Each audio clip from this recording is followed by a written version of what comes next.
하나님의 말씀을 보도록 합니다. 요한복음 3장 31절에서 마지막 36절까지입니다. 31절의 말씀을 읽겠습니다. 위로부터 오시는 이는 만물 위에 계시고 땅에서 난 이는 땅에 속하여 땅에 속한 것을 말하느니라. 하늘로부터 오시는 이는 만물 위에 계시나니 그가 친히 보고 들은 것을 증언하되 그의 증언을 받는 자가 없도다. 그의 증언을 받는 자는 하나님이 참 되시다는 것을 인쳤느니라. 하나님이 보내신 이는 하나님의 말씀을 이는 하나님이 성령을 한량없이 주심이니라.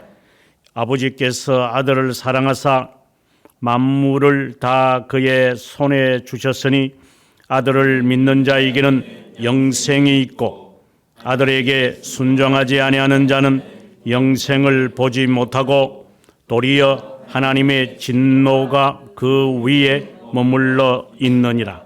아멘. 이 요한복음 3장의 이 말씀은 니고데모와의 대화 속에서 하나님께서 중생에 관한 이야기를 합니다. 중생에 관한 것은 무엇보다도 비밀적이고 깊이가 있습니다. 그래서 이 말씀을 당시에 니고데모도 랍비며 사내들인 공회의 어떻게 보면 학자, 존경받는 학자이지만 못 깨닫습니다.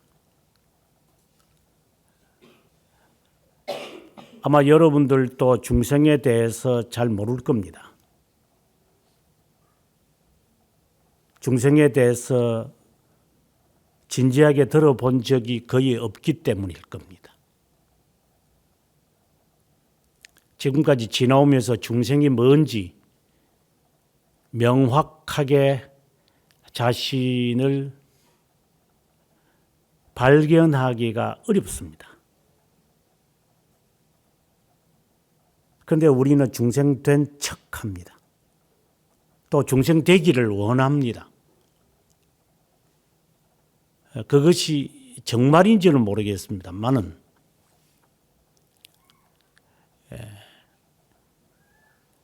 중생된 사람의 자세와 삶 그리고 나와 우리는 매우 대조적입니다. 어떻게 본다면 중생된 자는 절대 값이라면 우리들은 근사값에 이르는지도 모르겠습니다. 절대값에 우리가 미치지 못하더라도 하나님께서 절대값에 미친 것인 양 하나님이 반올림을 하셔서 절대값으로 친다고 우리는 생각합니다. 그것은 이단 아르미니우스주의자의 주장입니다. 우리의 삶 속에 우리의 신앙이라고 합시다. 우리는 절대적 많은 부분이 우리는 아르미니우스주의입니다. 그래서 중생에 대하여 우리는 깨닫기 어렵습니다. 중생에 대해서 말하지도 않거니와 중생에 대하여 그릇된 인식을 가지고 우리는 살아갑니다. 이 짧은 시간에 우리가 중생에 대해서 다 설명할 수는 없지만 자신이 중생된 자인지 진지하게 점검하고 또 점검해야 합니다. 이것은 무엇보다도 중요합니다. 생명보다 더 중요합니다. 중생에 대한 확신은 믿음의 분량에 따라 다릅니다. 믿음이 있다고 해서 중생의 확신, 다른 말로는 회심의 확신 또는 중생의 경험 이렇게 이야기합시다. 갖는 거 아닙니다. 저절로 주어지는 것도 아닙니다. 그만큼 모르는 것이고 잘못 아는 겁니다. 하지만 중생된 자는 다릅니다. 그는 분명합니다. 내가 싫어서도 중생된 척 할 수도 있고 내가 몰랐어도 중생된 척 할 수도 있습니다. 하나님의 진노가 나에게 임했는데도 우리가 모르는 경우도 있습니다. 나는 열심히 했는데 직장에서 레이오프 당할 수 있습니다. 그러면 황당합니다. 그와 같은 것이라고 보시면 됩니다. 나는 이번에 승진될 것이라고 확신을 가지고 있는데 그런데 발표하는 날 보니까 내 이름은 누락되어 있다. 그런 경우가 인생에 자주 있습니다. 내가 기대한다고 해서 되어지는 것은 세상에 하나도 없습니다. 그래서 우리는 누구의 힘을 빌립니다. 그 인사권이 있는 사람을 찾아가든가 아니면 뇌물을 쓰든가 아니면 아첨을 하든가 이래서 내가 원하는 것을 쟁취하려고 합니다. 중생은 쟁취해서 얻어지는 게 아닙니다. 이 중생은 우리가 평생 우리의 삶에서 배워야 하는 이야기입니다.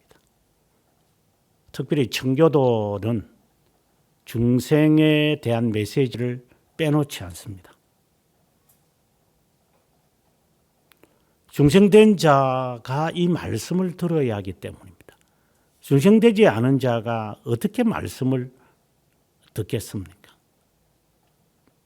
죽은 사람이 말귀를 알아듣습니까? 죽은 자는 말이 없다 이랍니다. 죽었는데 말이 관심이 있겠습니까? 지가 아픈데 무슨 말을 알아듣겠습니까? 죽었습니다. 이것은 성경적으로 말하면 하나님의 진노가 임했다라는 겁니다. 지는 승진하는 줄 알고 깔쭉대다가 레이오프를 당하는 것과 같은 겁니다. 발표하는 날까지도 모릅니다. 회사에서 종종 있는 일들입니다. 니고데모는 중생을 들어본 적이 없습니다.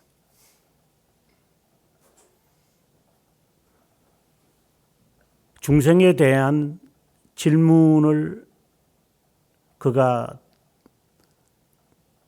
예수님께서 하셨을 때 그는 의미를 몰랐습니다. 예를 든다면 중생은 새로운 의지를 갖는 겁니다. 그러면 의지가 새로운 것으로 바꿔치기 하는 겁니까? 아니면은 의지를 하나님이 부양시키는 겁니까? 어느 것입니까? 우리가 중생을 의지의 전환이라는 이야기는 우리가 하도 듣기 때문에 웨스트민스터 10장 2항에서 말하니까 1항에서 말하니까 그래 의지의 갱생이구나. 칼빈 선생도 유건 3장에서 그 말을 하니까 의지의 전환이다. 그러면 의지의 전환이라는 말이 하나님이 새로운 의지를 준 겁니까?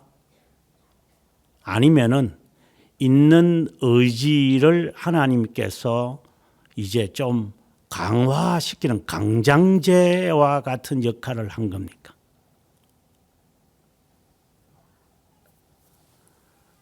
칼빈 선생은 우리들에게 새로운 의지, 새 창조라고 했습니다. 새 창조. 내 것이 아닙니다. 여러분, 내가 가지고 있는 이 의지는 자발성이 있습니다. 변덕스럽고 자발성이고 제 멋대로 하고 싶어 합니다. 이게 의지입니다. 중생의 경험이 있기 전까지는 내 의지대로, 아니 뭐 의지라는 말이 너무 추상적이니까 내가 원하는 대로 하고 싶어 합니다. 하지도 못하면서 그저 하고 싶습니다. 원해서든 원하지 않든 어쨌든 내가 싫어서 안 하고 내가 좋아서 하고 그리고 하고 싶어도 못하고 하지 말아야 해도 해야만 하는 이러한 것이 우리에게 있습니다. 이것이 이제 새로운 것으로 대치되는 겁니다. 간 이식 수술과 같은 겁니다. 지방간으로 이 간이 썩어가는 시작입니다. 모릅니다, 사람이. 간이 75% 정도 썩어야 그때서 아하, 이 간경화가 와서 간이 문제가 있구나. 얼굴이 황달이 돋고 눈동자가 누렇게 뜨고 이렇게 되면 아하, 모릅니다. 우리는 지 몸뚱아리도 모릅니다. 썩어간다는 사실도 모릅니다.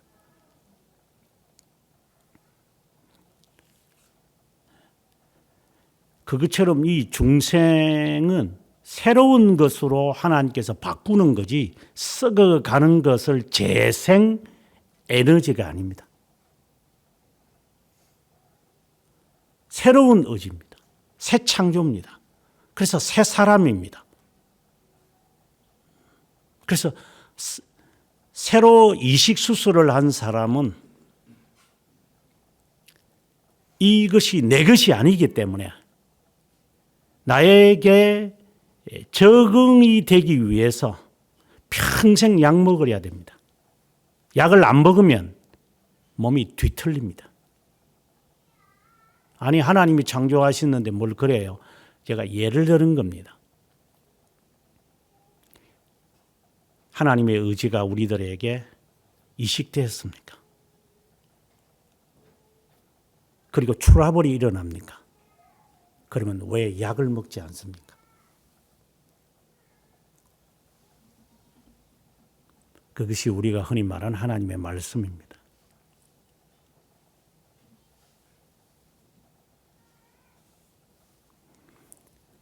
새로운 의지가 옛 의지 말고 우리가 본래 어머니로부터 유전적으로 받았던 이 의지, 이게 정신력을 말하죠. 정신의 기능, 그게 없어집니다. 새로운 겁니다. 그것에 대해서 니고데모는 들어본 적이 없습니다. 아마 우리들도 쉽게 듣지 않았을 겁니다. 그냥 부양시킨다고 생각을 할 겁니다. 이렇게 하나님이 나를 강화시키는 것이다. 내가 하고자 하는 것을 하나님이 좀 더 올바르게 만들고 좀 더 명민하게 만들어서 삶을 윤택하게 만들 것이다. 우리는 이 정도로 아마 아는 사람이 대부분일 겁니다. 그래서 홀릭에 걸린 것처럼 기도 생활을 하지 않거나 신앙생활을 멈추거나 또 하나님이 내 심정과 양심을 살피기 때문에 내가 죄를 범하면 그것에 대한 대가를 받는다.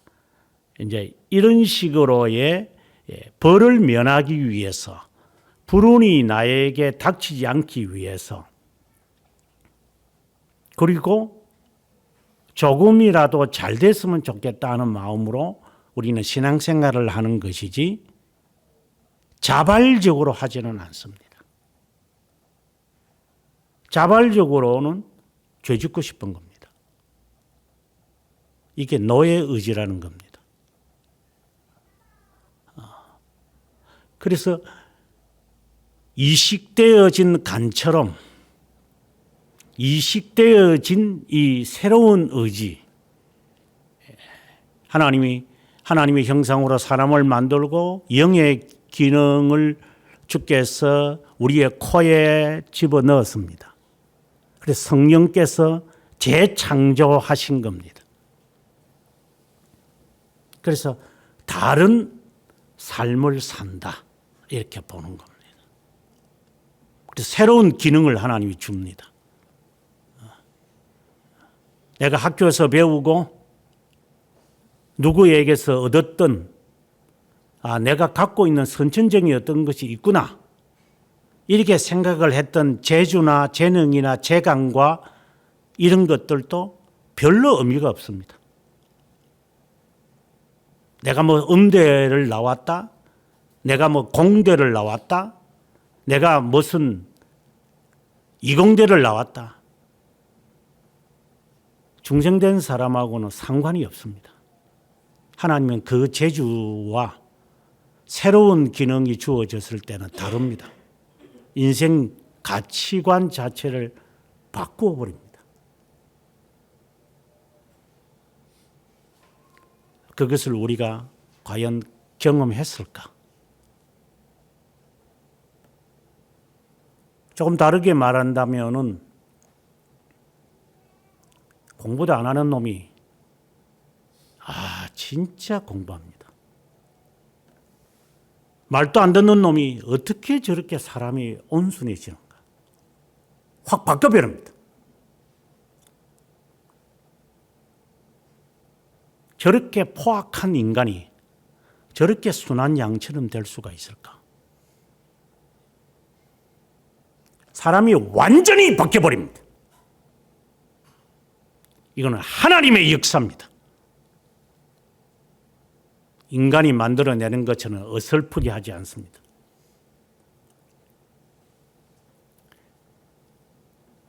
창조시의 사람의 의지는 변덕스럽다고 했습니다. 지 마음대로 하고 싶은 겁니다. 하지만 중생된 의지는 마음대로 하고 싶은 것과 그것이 여전히 우리들 속에 인습으로 남아 있습니다. 의지가 그렇다는 것이 아니라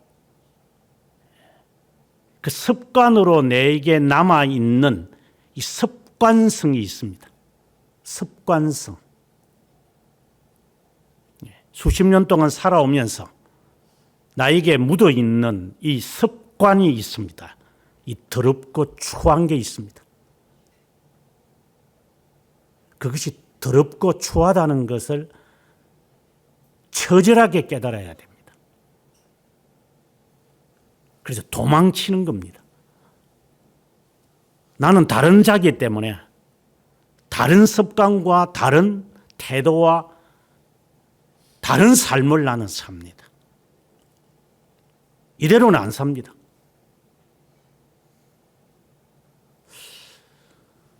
정말 이해가 안 되는 부분입니다. 우리에게는 그런 것이 없기 때문입니다.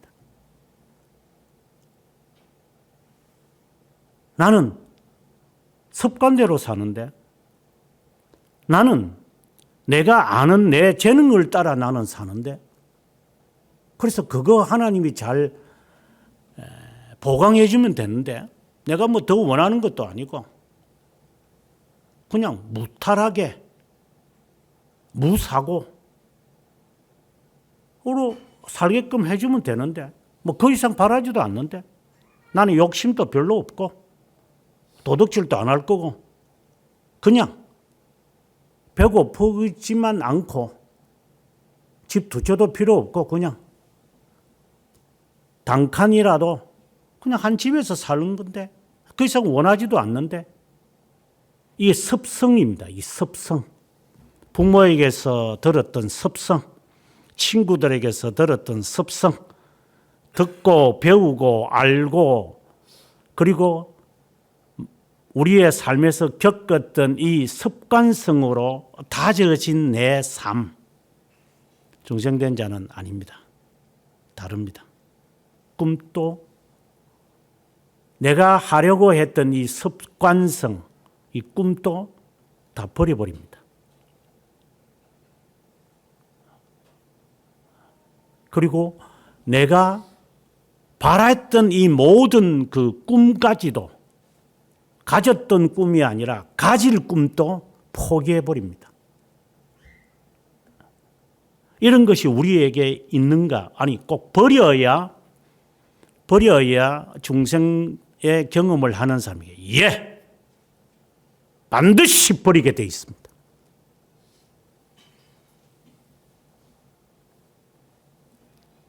자기를 부인하고 십자가 지지 않으면 내가 오지 못한다고 했습니다. 그러면 버린다는 말이 무엇을 버리라는 거냐? 어떻게 버리는 거냐? 그것은 말씀을 통하여 우리는 지침을 받으며 살아갑니다. 한꺼번에 못 버립니다. 그럼 거의 불가능합니다. 습성이 남아있기 때문에.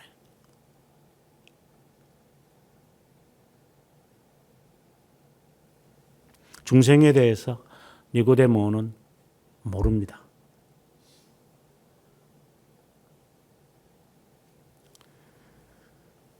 예수 그리스도께서 이제 중생에 대해서 전혀 알지 못하는 니고데모와 대화를 마무리하시고 이제 16절부터 21절까지 중생에 대한 설명을 연장시킵니다.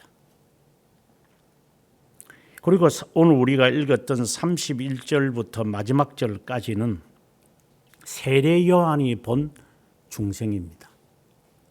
서로 대조적입니다. 예수 그리스도께서 니고데모에게 주신 중생의 정의에 대하여 우리는 깨닫기가 참 어렵습니다. 바람이 임의로 부는데 어디서 왔다가 어디로 가느냐?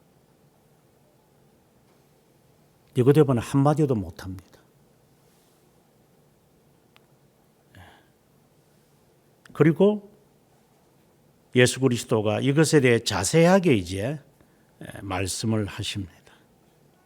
그것이 3장 16절에 핵심의 말씀을 하시고 17절에 세상을 심판하려 하심이 아니다. 구원을 받게 하십니다. 믿는 자는 심판을 받지 않는다. 믿지 않는 자는 심판을 받는다. 16절의 말씀을 연장합니다.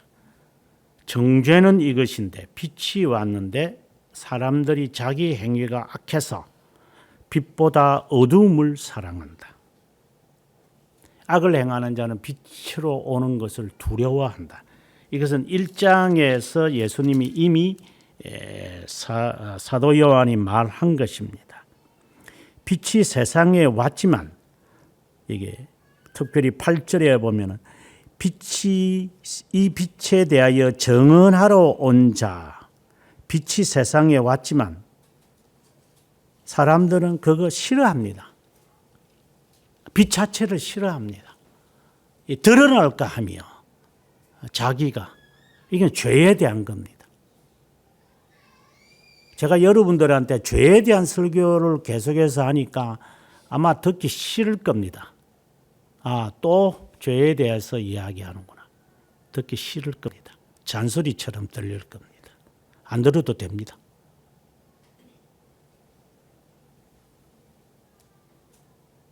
너는 어두움 속에 살기 때문입니다.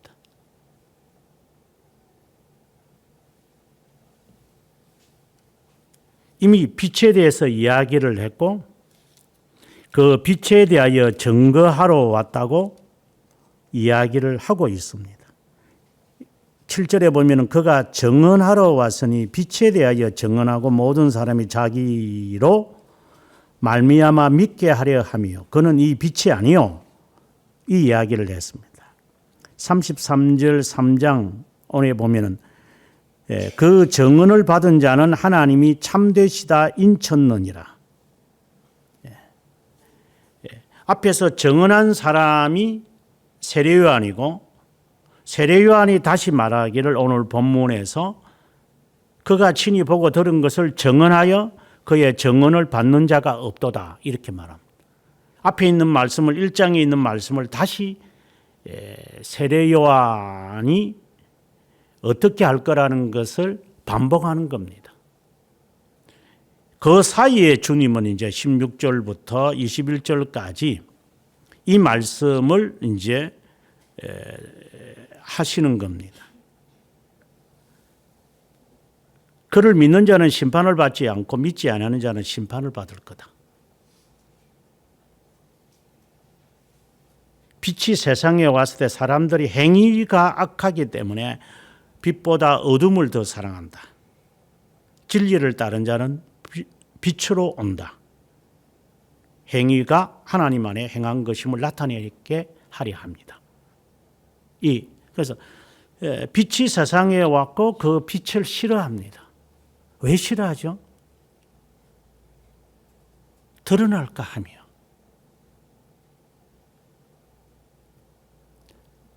왜 배우기를 싫어하세요? 장가도 가고 시집 가야 되잖아요. 소도 사야 되고. 내가 할 일이 바쁜데 언제 그 초청에 우리가 대답을 합니까? 그 초청을 사람을 말하는 게 아니라 사람이 초청하는 것을 말하는 게 아니라 참된 하나님의 말씀을 선포하는 자의 메시지를 말합니다. 하나님께서 자 나서로야 나오너라 이렇게 하시지는 않을 거니까.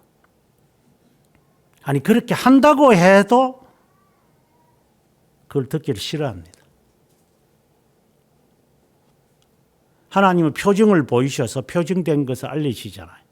표징을 보여도 사건이 일어나도 매사에서 있어도 우리는 그 해석할 눈이 없습니다.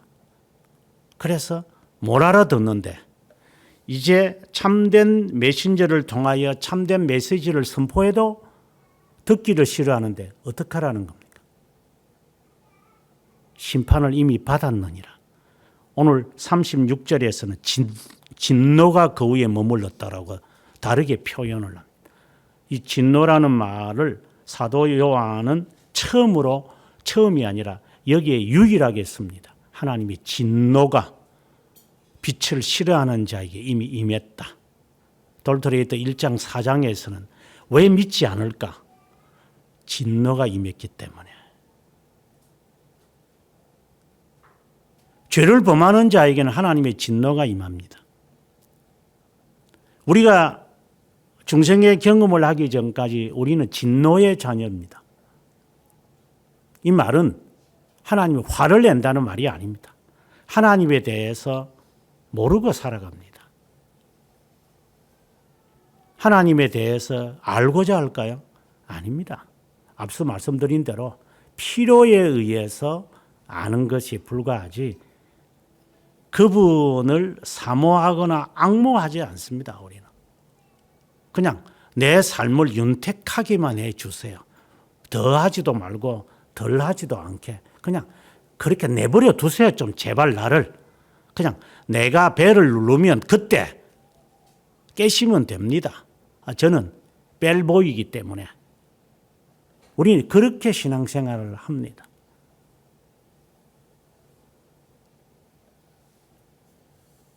하나님의 진노가 죄를 범한 상황에 있다 보니까 죄가 우리는 좋습니다.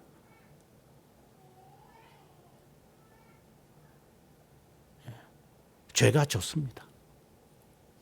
어떤 사람이 스코틀랜드를 하일랜드를 갔다 온 아나운서가 하는 말입니다. 자기가 얼마 전에 스코틀랜드를 갔다 왔는데 세계를 많이 여행을 해봤지만 스코틀랜드만큼 아름다운 것을 본 적이 없다. 이렇게 말합니다. 저는 그것에 동의합니다. 하나님이 만드신 창조물, 오염이 되어 있는 대한민국에서는 조금 깨달았겠지만 스코틀랜드를 가보면 압니다. 어떤 것인지. 보통 우리가 흔히 하는 말대로 숨을 들이쉬면 이 위까지 시원해집니다. 이 맑은 공기가 우리의 이 내장을 깨끗하게 했다는 것을 느낄 정도입니다. 전혀 부담이 없습니다. 우리가 흔히 하는 말대로 뭐 알러지 콕 지르지르 흐르는 알러지 없습니다. 정말 좋은 땅덩어리입니다. 자, 그래서 우리 한번 스코틀랜드 갑시다. 그러면 여러분 뭐라고 반응합니까? 지금 직장을 가야 되는데. 내 지금 시험을 치는데요. 내가 안 됩니다. 지금 내가 할 일이만. 그렇게 나오죠. 돈은 또 어디 있습니까? 안 됩니다. 나중에 제가 갈게요. 그것이 우리의 습관화되어 있습니다. 우리는.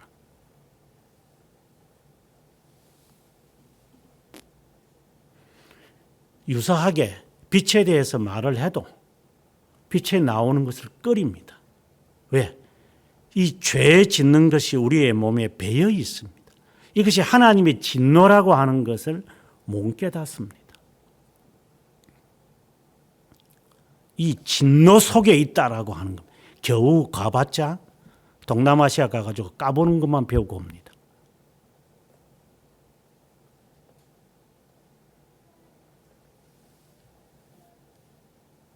나는 먹여 살려야 됩니다. 내 가족을. 그 자체가 틀렸다고 하는 말이 아닙니다. 그만큼 우리는 새로운 의지가 되어진 게 아니라 자기의 의지에서만 살아간다는 겁니다. 이 자체를 파괴시키지 않습니다. 내가 파괴시킬 수도 없지만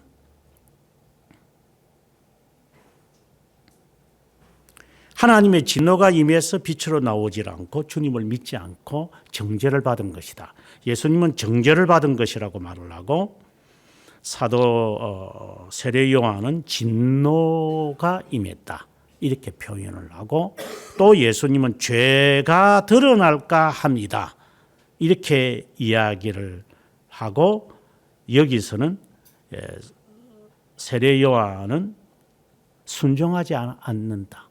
라는 말로 이렇게 조금씩 다르게 이제 표현을 하지만 같은 말입니다. 그런데 18절, 19절, 20절에서 주님은 하나님의 진노, 심판, 정죄 그리고 21절에 와서는 진리를 따는 자는 빛으로 온다. 이 말씀을 이제 다르게 또 말합니다. 그 행위가 하나님 안에서 행한 것임을 나타내게 하려 합니다. 빛으로 나오는 것을 싫어하는 사람, 진리를 따르는 것을 싫어한다는 말이죠. 주님의 이 말씀이 매우 어려운 부분들이 많이 있는데, 그런데 한 부류는 진리를 따릅니다. 이것은 믿는 자를 말합니다. 믿는 자가 있습니다. 주님은 그 자를 구원하러 오신 겁니다. 이 말이 무슨 말이냐면 진노, 죄로 인하여 하나님의 진노, 타락으로 인하여서 하나님의 진노가 임했다. 죄를 범해서 하나님의 진노를 임했다. 우리는 그렇게 해석을 쉽게 합니다. 그것도 맞는 말이지만 그러나 온전한 답은 아닙니다. 이 영혼에서 이미 이루어진 것이 있고 우리가 시각적으로 이제 삶 속에서 그냥 느끼는 겁니다. 그럼 하나님의 이 진노는 유기된 자에게 이미 내려져 있는 겁니다. 안 믿습니다. 우리가 어릴 때 보면은 여기 꼬마들 이렇게 보면은 이제 곧 죽어도 안 하겠다 하는 놈들 조금 지나서 한 몇 년 지나고 나면 합니다. 이제 싫다고 그냥 짜증 부리고 하는 놈들 좀 지나면 다 합니다. 그 부모들은 압니다. 그런 짓 하지 마라. 그래도 꼬마들 고집이 세가지고 합니다. 쫓겨난 게 어릴 때부터 고집만 키웁니다. 자녀를 키워보면 압니다. 아, 고집 진짜 추하고 더럽습니다. 나중 지나고 나면 다 까먹고 안 할 걸 곧 죽어도 하겠답니다. 참 진짜 내 새끼라 하더라도 진짜 마음에 안 들 때가 있습니다. 나도 그렇게 살았고 우리도 그렇게 삽니다. 그것이 마치 우리의 삶이라고 보면 됩니다. 하나님과 우리와의 관계.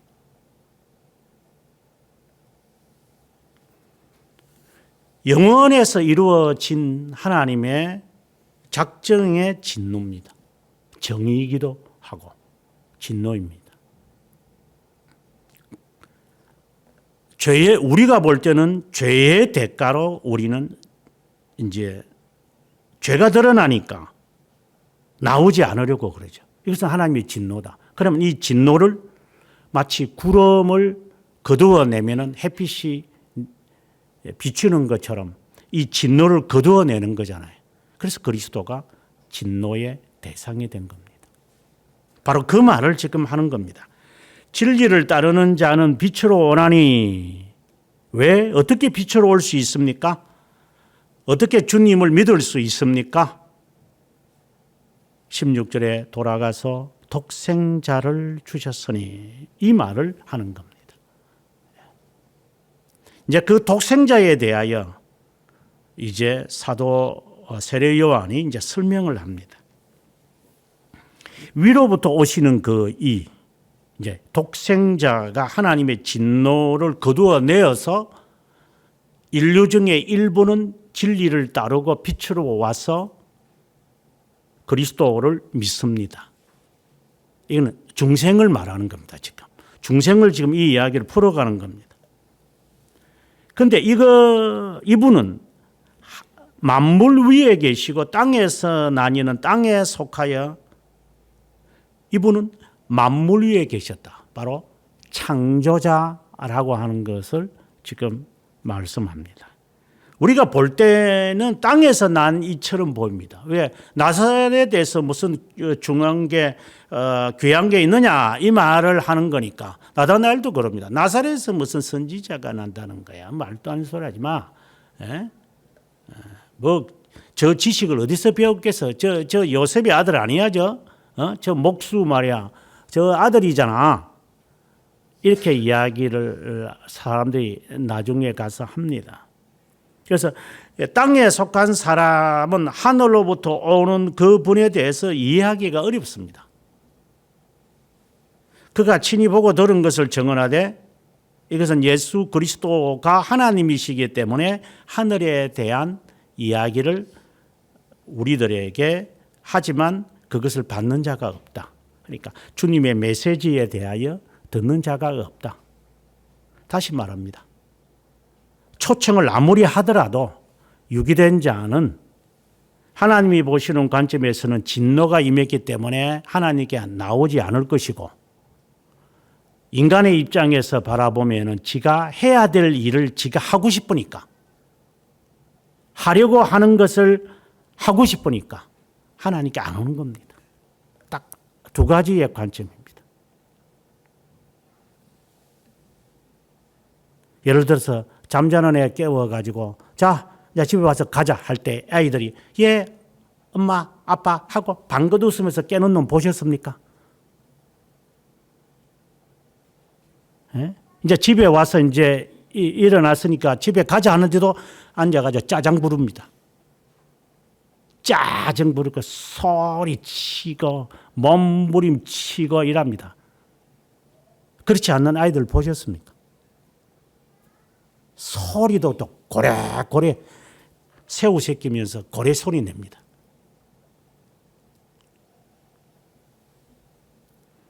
우리의 모습입니다. 자녀를 탓하지 마십시오. 당신입니다.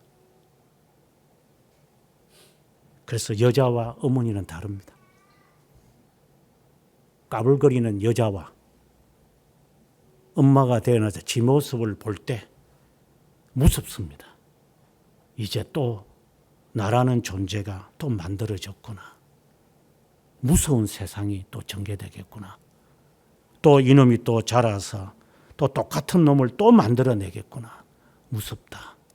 이제 그 어떤 공포가 막 옵니다. 하지만 이것을 어떻게 해서든지 내가 여기서 탈출해야 된다. 그 마음을 가지고 있는 사람이 있습니다. 다가 그렇지는 않습니다. 어쨌든 이것을 여기서는 끊을 거다 내가.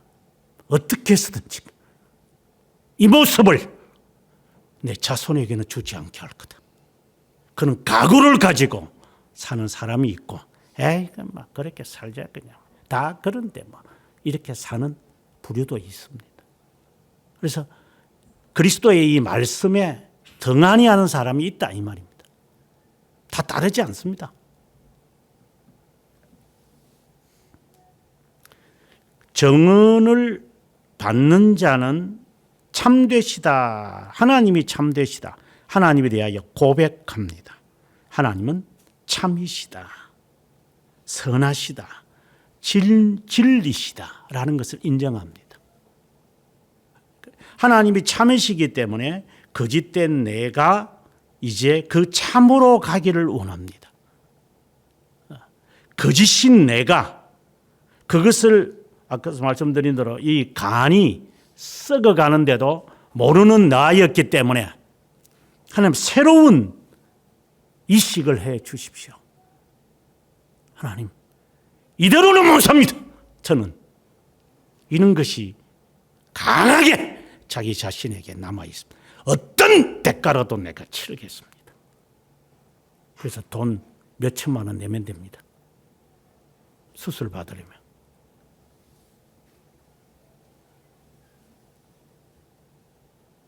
마실 거 마시고 먹을 거 먹었어야지.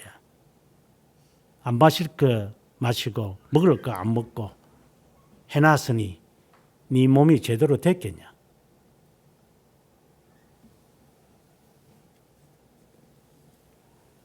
지 몸뚱아리 지가 관리 못해가지고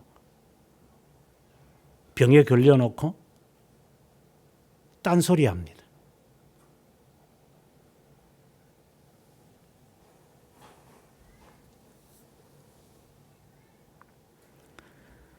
하나님이 보내신 이는 하나님의 말씀을 하나니.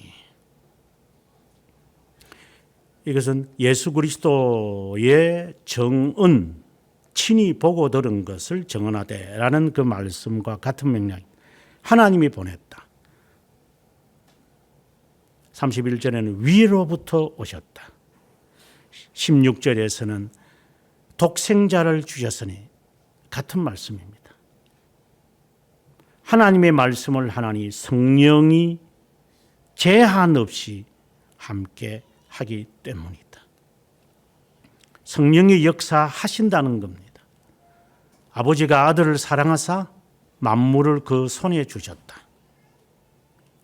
이 말은 최종적으로는 심판자를 의미합니다.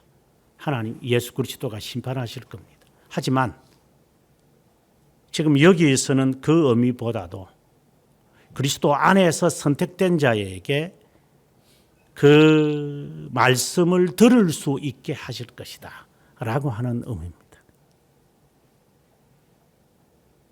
그리고 그분이 그 자를 하나님의 진노 아래에 있는 자를 건져내시기 위하여 이게 딜리버입니다. 딜리버 하시기 위해 그분이 대가를 치를 것이다. 이 이야기는 이미 14절에서 말했습니다. 인자가 모세가 광야에서 뱀을 든 것처럼 인자도 들려야 할 것이다. 이 말입니다. 그러니까 진노에서 우리를 건져내기 위해서 주님은 이제 대가를 치릅니다. 마귀에게 주는 게 아닙니다. 진노에 대한 저주가 있기 때문에 그 저주를 본인이 받는 겁니다. 나를 위해서.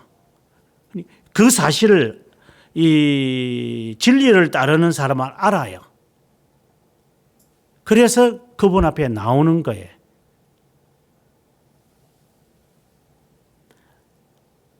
(16절의) 말씀처럼 아들을 믿는 자는 영생이 있고 믿는 자를 다른 말로는 순종하는 자다.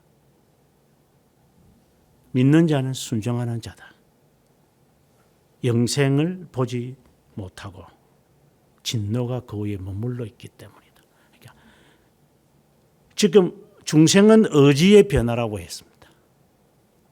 새로운 것으로 만들어 갑니다. 새로운 것이기 때문에 재창조입니다. 그래서 이 사람은 새로운 습관을 갖습니다.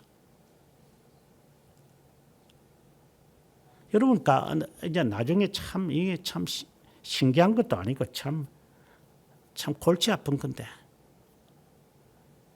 과거에 그 시집을 놓으면은 그 색동 저고리 있거나 이제 위에는 녹색 저고리, 이제 밑에는 빨간 치마 입고 이제 새댁처럼 행동합니다.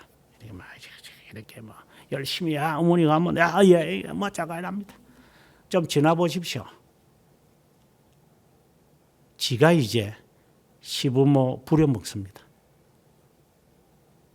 시부모가 이제 힘들어 가니까.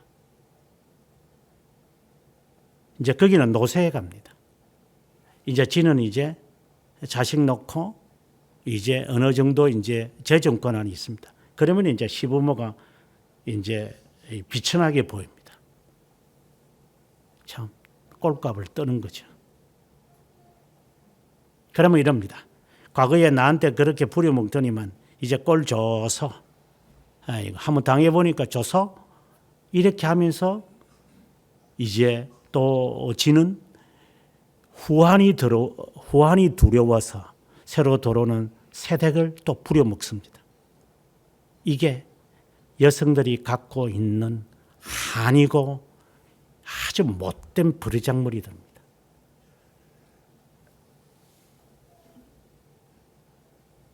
보복하는 거죠. 통쾌하게. 우리는 그 습성이 우리에게 있습니다. 그것을 그렇지 않고 그 시부모가 나를 이렇게 힘들게 하여도 끊임없이 내 며느리로서의 삶을 살겠다 하면서 꾸준하게 변함없이 하는 사람을 우리는 주위에서 보기가 거의 어려울 겁니다. 아마 없다고 해도 과언이 아닙니다. 그러면 그 시부모는 그러죠. 이제 무력해지고 무능해지고 하면 너 같은 여성은 없다. 고맙다. 너한테 많은 빚을 졌다. 행복하거라. 나에게 잘못된 거 용서해라. 이런 사람이 이따금 가물에 콩나듯이 있습니다. 하지만 99.9999%는 그렇지 않습니다. 통쾌하게 여깁니다.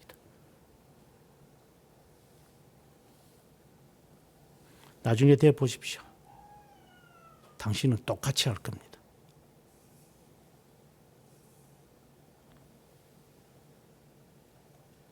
새로운 의지로 바뀌어진 사람은 내 것이 아니니까 우리는 바뀌어져야 합니다. 정말 바뀌어지고 싶습니까? 새로운 의지로 심겨진 것입니까? 그러면은 그분을 믿고 순종할 겁니다. 왜 믿어야 되는지, 왜 순종해야 되는지는 또 다른 영역입니다. 새 사람이기 때문에 새로운 삶에 단순히 그 시기에만 새댁이 아니라 내 평생 그 녹색 저고리와 빨간색 치마 입고 살겠습니다. 이 삶을 살아가는 자가 거의 없을 겁니다. 나는 그렇게 살고자 합니다, 하나님. 그 사람은 중생된 자입니다.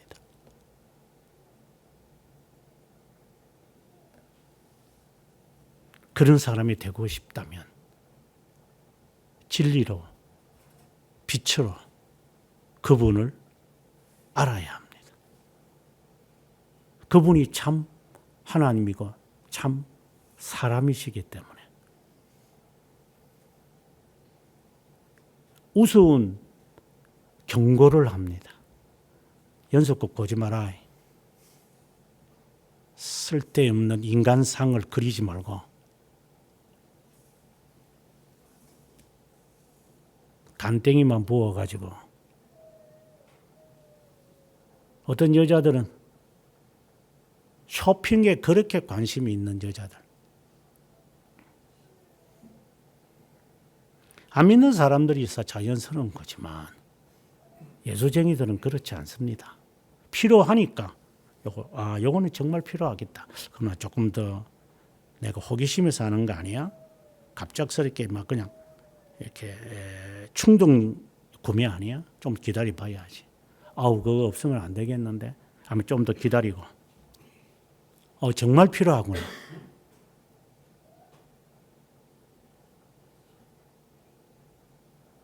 최근에 보니까 튀김 기름 없이 튀김이 먹습니다.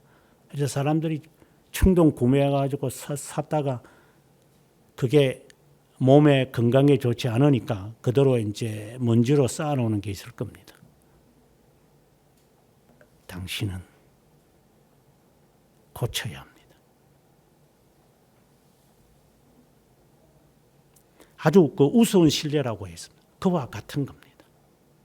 제거하고 그리고 다시 한번 생각해보고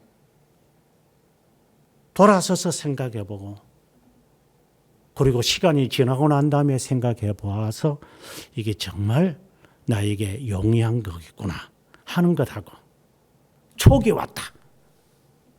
네가 수염이 있나 촉이 있게. 여성들이 무슨 수염도 없으면서 촉이 있습니까? 이틀에 한 번씩 수염을 깎아봤습니까? 여성들이요. 그런데 무슨 촉을 느낍니까? 그냥 농담 삼아 하는 이야기입니다. 수염은 촉을 위해서 있는 겁니다. 사람의 수염을 말하는 게 아니라 동물의 수염을 말합니다. 촉촉하지 마십시오. 나는 여기에 뛰어난다. 난 여기는 다른 사람보다 내가 조금 더 나을 것 같아. 당신은 아직 중생된 자가 아닐 겁니다. 나은 게 없습니다. 하나님이 이래서 나를 선택하셨을 것 같아. 당신은 아직 중생된 자 아닙니다. 보고 하신 게 하나도 없습니다. 세상에 태어나기 전에 하나님이 이미 아셨습니다. 정말 새 사람이 되기를 원하는가? 새로운 의지가 창조되었는가? 그렇게 살아야 하리라고 짧은 인생이지만 시간 속에 살아가니까 어떻게 바르게 살 것인가? 그것에 대한 내 습관과 습성을 포기해야 되어지는 이 대가를 내가 어떻게 치를 것인가? 갑자기 떠올라서 하는 이야기입니다.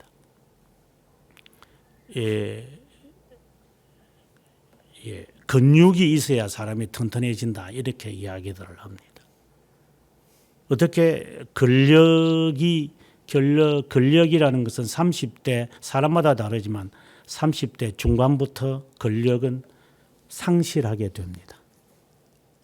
그래서 30대에 이게 이러면은 이제 그때부터 사람은 이제 노쇠 현상이 일어납니다.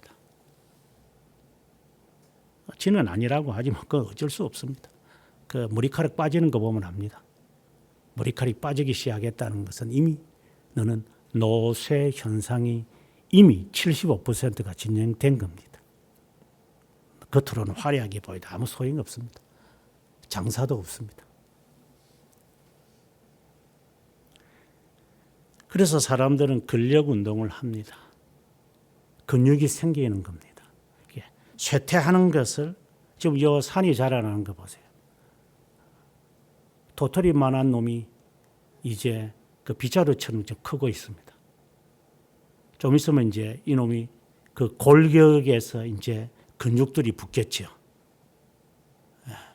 근육들이 이제 불끈불끈 불어서 이제 만지면 단단해지고, 여기에요. 물렁물렁한 이 뼈가 단단해지는 것을 느낍니다. 근육이 생기는 순간입니다.